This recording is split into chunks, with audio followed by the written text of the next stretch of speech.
Joining me, Richard Tice, leader of Reform UK. Richard, thanks so much for coming into the studio. Appreciate it. Fracking, we're over fracking. It causes earthquakes. Move on. Nonsense. Firstly, fracking is the process of extracting shale gas from the ground. The asset, the value, is the shale gas. And there are different ways of getting gas out of the ground. And the exciting thing is that, despite all the myths people have heard about fracking, engineers, they change things, they design new things. And guess what, Colin? I've discovered that actually there are other ways to extract shale gas out of the ground, new technologies, new things being patented that are starting to be used or going to be used later this year. That means, whatever you think about fracking, the rights and the wrongs, if you can do it using a different technology, then why wouldn't we look at extracting the £1 trillion worth of shale gas treasure that we all own, that's under our feet? £1 trillion. That's like, if I said to you, you can cancel half of the mortgage on your house, because £1 trillion is half the national debt, and you say, no, I'm going to leave it in the cellar. Don't want that, Richard. I'm not going to look at it. That's absurd. OK? So we've got this huge treasure. We need to look at these new technologies, and we should invest in them, because that's how we make progress. Yeah. And that, you design things, you tweak it, you change it. I think it's very exciting. Jacob Rees-Mogg is quite right. We need to relook at shale gas. Don't get hung up on the process. Say, look, there's this treasure. It's increasingly valuable because of what's happened to gas prices.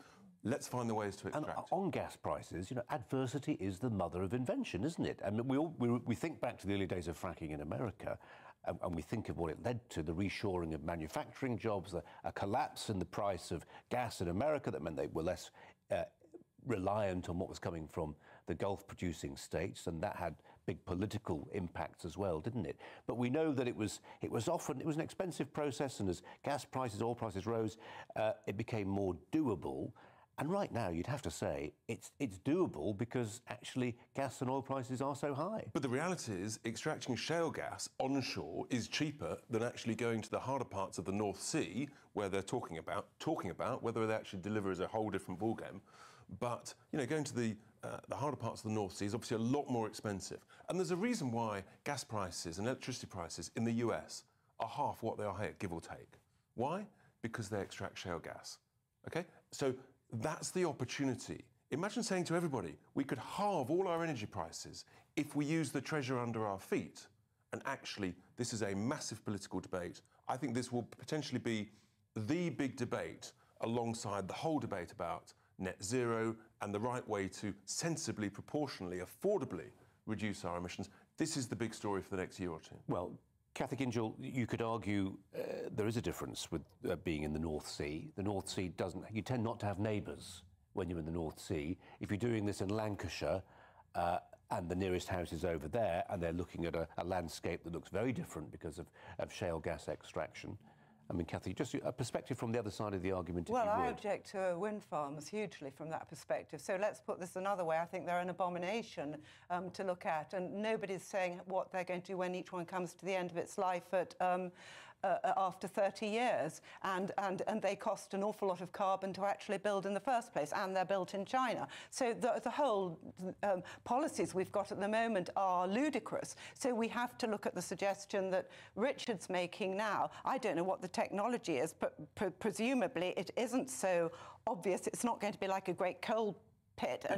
Actually, the extraordinary thing is that the way of drilling, the size of the site, I mean, it's so small you can't believe it. It's a couple of acres. And again, it's the myths that have been perpetuated by a very well-funded, who knows where the money came from, hard to know, a very well-funded, very smart, very powerful environmental lobby that, they stopped the fracking. And there was a lot of nonsense talked at the time.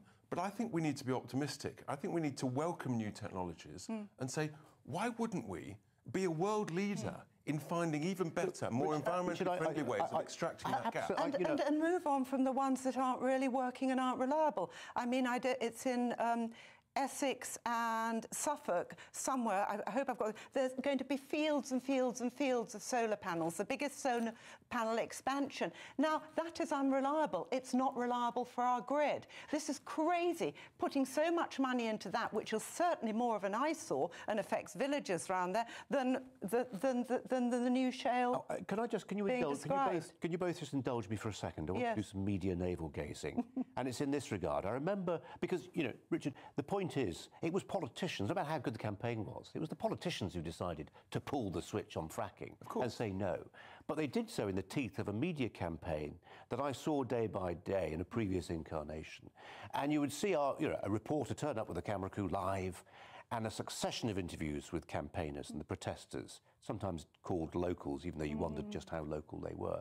But it felt a very one-sided argument, and it's a really good illustration of how a relatively small, highly motivated group of campaigners can actually decide policy on the grand scale for tens of millions of people. Correct, and totally contrary to what people had actually voted for in the 2017 general election, when, let's remind your viewers, in the Tory manifesto was a commitment to create a whole new industry to extract the shale gas using fracking. And voters voted on that basis.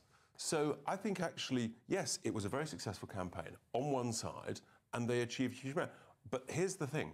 What about let's us be successful on the other side and create a really successful campaign that actually now people have seen the cost of trying to reduce emissions and the cost of saying, OK, I'm going to buy Putin's gas or gas from the Middle East.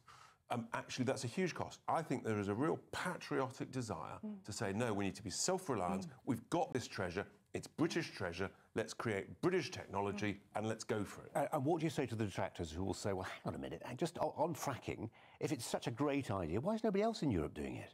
Well, hang on. So, firstly, all over America, they're doing it, and guess what? They've got really cheap gas. Now, yes, America's bigger, but what I'm saying is, look, if you don't like fracking, then come with me and say, OK, then let's invest a combination of some government pump priming money and some private sector entrepreneurial money and look at the new technologies, try them. Because that's how you make progress, Colin.